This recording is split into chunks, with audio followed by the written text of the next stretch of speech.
Красивым прыжком коня с выигрышем ферзя заканчивается последняя партия между Арджуном Эригаиси и Магнусом Карлсеном. Последняя партия турнира, который проходил с 1 по 8 мая в Швеции в городе Мальме. Арджун надвигает пешку d4, Карлсон отвечает конь f6, c4, e6, конь c3, d5. Достаточно частый гость в этом турнире ферзевой гамбит. Эригаиси принимает решение разменять пешки на поле d5, снимает напряжение с центра и подвязывает коня на поле f6. Закрывает Карлсон своего ферзя слоном на поле e7, подготавливает рокировку в короткую сторону. Дальше у нас происходит развитие фигур. Магнус Карлсон решает определить место белопольного слона. Аккуратненько слоник отступает назад, рокировка и слон d3. Белым осталось только вывести своего коня на поле f3. Можно также сыграть конь e2, чтобы перевести коня на f4, слегка нажимать на пешку d5, но этот вариант немножко посложнее. Черные укрепляют пешку, и Арджун избирает вариант посложнее, выводит своего коня через e2, возможно на поле f4 или возможно на поле g3, предварительно разменяв этого слона на поле f6. Если ты впервые на моем канале, советую тебе подписаться. Здесь у нас будут разборы топовых шахматных партий, которые будут или которые уже были. Постоянно мониторю и записывай. Так что подпишись. Карлсон развивает второго коня на поле d7, ферзь c2 и ладья e8. Потихоньку дебют у нас заканчивается, и соперники переходят в середину партии, где нас ожидает серьезный бой. Можешь, кстати, черкануть в комментариях, написать, за кого болеешь, за Карлсона или за Арджуна. Уходит Арджун в рокировку, и Магнус Карлсон начинает атаку на ферзевом фланге. Продвигает пешечку А5. Есть вариант двинуть пешку дальше, даже не боясь этой жертвы. Можно ее пожертвовать ради того, чтобы вскрыть линию А, чтобы ладья заиграла. Ходом А4 белые не допускают продвижения этой пешки дальше на свою территорию.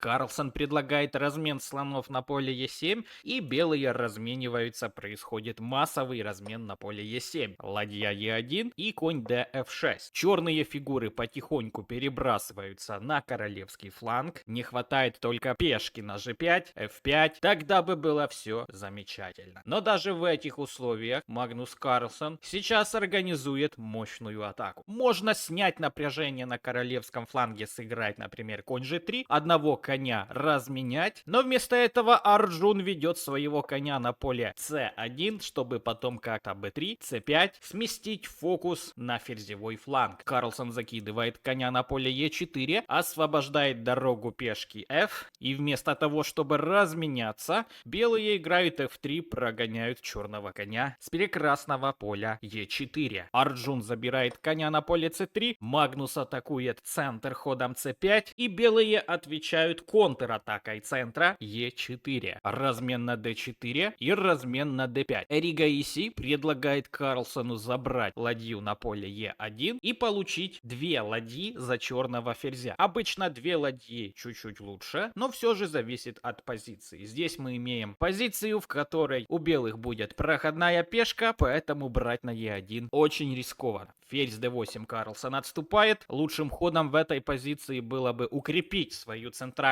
проходную пешку, сыграть c4, ведь пешка на d4 никуда не девается. Например, если c4, тогда могло бы быть слон d7, конь e2, пешка на d4 атакована, проходная присутствует, игра на 3 результата с более комфортной позицией у белых. Но в партии Арджун ошибается, играет cd, забирает пешку на d4, тем самым позволяет Карлсону отыграть пешку на поле d5. Сразу Магнус это не делает, так как после взятия пешки на поле d5 последует мат по 8 горизонтали, ведь поле h7 контролируется слоном. Поэтому сначала конь f6, чтобы взять под контроль поле e8. Ферзь b3. Арджун защищает свою пешку. Взятие этой пешки недопустимо. Если забрать конем, тогда у белых есть красивая жертва ферзя. Если брать этого ферзя, мат по 8 горизонтали. Поле h7 все так же контролируется слоном. Поэтому в партии Магнус Карлсон играет слон d7, дает возможность черной ладьи защищать восьмую горизонталь и попутно присматривается к пешке на поле а4. Да, Эригейси имеет лишнюю пешку, но при этом она у него сдвоена. Слон c4, дополнительная защита пешки на поле d5, конь e8, конь идет через поле e8 на d6, чтобы подготовить продвижение пешки b5 и двинуть свою проходную по линии А. С каждым ходом позиция черных будет улучшаться, и в конце нас ожидает интереснейший удар коня. Конь d3, Эригейси взаимно играет конем, желает его перевести на поле c5 или на поле e5. Кстати, поле f7 у Карлсона немножко хромает, но ходом конь d6 лошадь защищает поле f7, нападает на слона и уже готово продвижение пешки b5.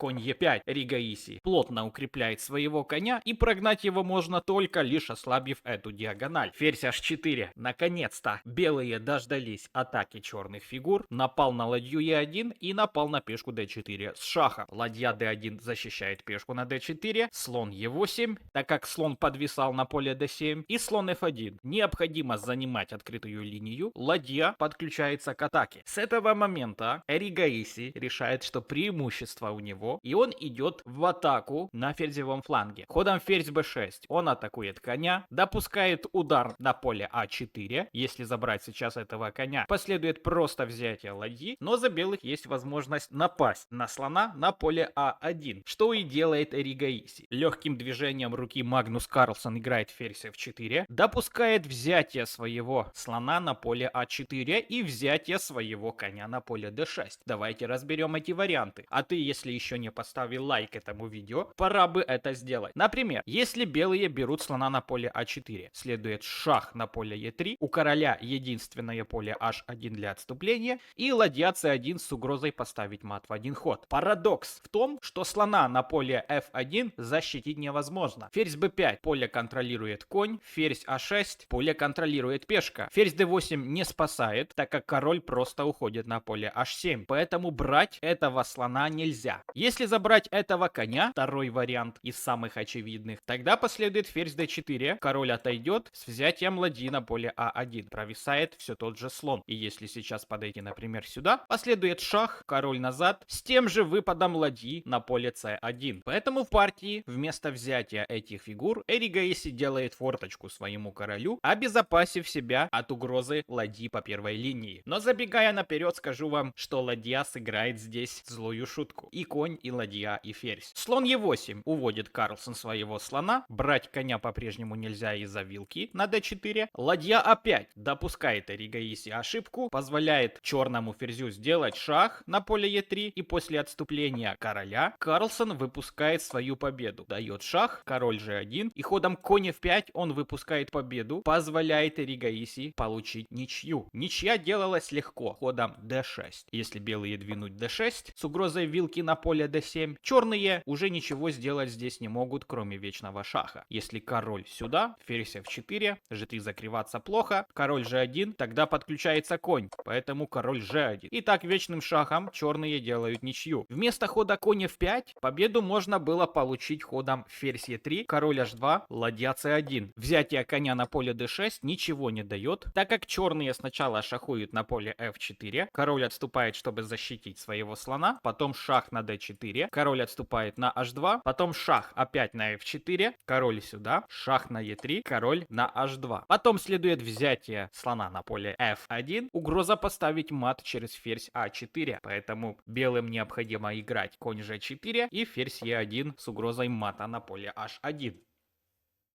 Но в партии у нас было конь f5, Магнус Карлсон выпускает свою победу, но ходом ладья а1 Арджун Эригейси выпускает свою ничью. Второй раз Карлсон таких подарков не делает. В партии следует ферзь e3 шах, король отступает на поле h2, Карлсон забирает пешку на поле d4 конем, подключает своего коня к атаке, и в этой позиции Эригейси делает ход конь g4, что является последней ошибкой в этой партии. Предлагаю тебе поставить видео на паузу, поискать лучший ход за черных. Дам тебе маленькую подсказку. Выигрыш ферзя. Комбинация уровня 3-2 разряда. Нашел? Ставишь лайк. Если не нашел, я тебе показываю. Конь f3. Шах. Вскрытый шах. Нападение на ферзя. Как только король белых отойдет сюда, последует взятие ферзя на поле b6. Поэтому Арджун Эригейси в этой позиции сдался. Подпишись на канал. Скоро последуют новые топовые разборы. А пока можешь посмотреть прекрасную жертву ферзя, которую Карлсон сделал против Аниша Гири.